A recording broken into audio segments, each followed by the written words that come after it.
Après ces mots, je vais être tout à fait sérieuse, puisque bien que l'ensemble des gens ici sont déjà totalement vendus, plusieurs me demanderont ou m'ont déjà demandé pourquoi un rhino aujourd'hui. Alors il faut quand même répondre.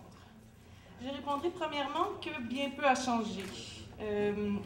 Et qu'en plus, bien peu semble avoir saisi l'importance réflexive du néo-rhino, ou du rhinocéros d'autrefois.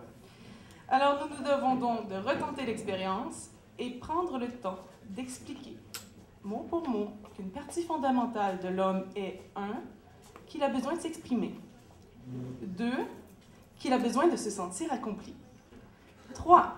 Qu'il a besoin de rire, et 4. Qu'une grande partie de lui-même lui échappe complètement et qu'il est donc, a priori, totalement absurde lui-même. Vous pourrez donc à présent considérer la division cohérente du parti, pour laquelle d'ailleurs je me battrai corps et âme, comme étant tout simplement l'explication de la partie incohérente. Cette bataille sera donc seulement et purement celle de l'évidence. Et la liste des évidences est d'ailleurs très longue.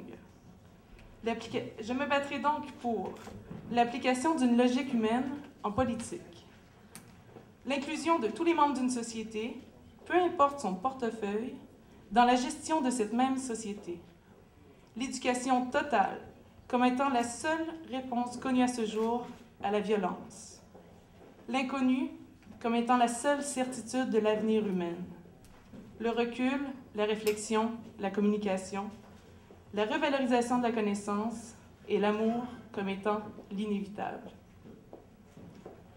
Et je me battrai donc contre l'élitisme, le crétinisme, l'exclusion, les conservateurs, les traditionnalistes, les conventionnalistes, les conformistes, la sclérose sociale, culturelle et politique et l'illusion du bonheur. Et si on me demande ce que ça fait de remplacer un rhinocéros, Cornelius Ier de son nom, je répondrai qu'il est un véritable honneur pour moi de succéder à un de mes semblables qui, lui, au moins, n'a pas la mauvaise conscience d'avoir omis cette même conscience. Et que de toute manière, on oublie trop souvent qu'on n'est pas seulement issu de l'animal, mais qu'on en est un. Des animaux bien imparfaits, qui se situent bien au-dessus de ses affaires, qui pensent avoir compris, qui pensent être vieux. Mais l'homme n'est qu'à la fleur de son âge.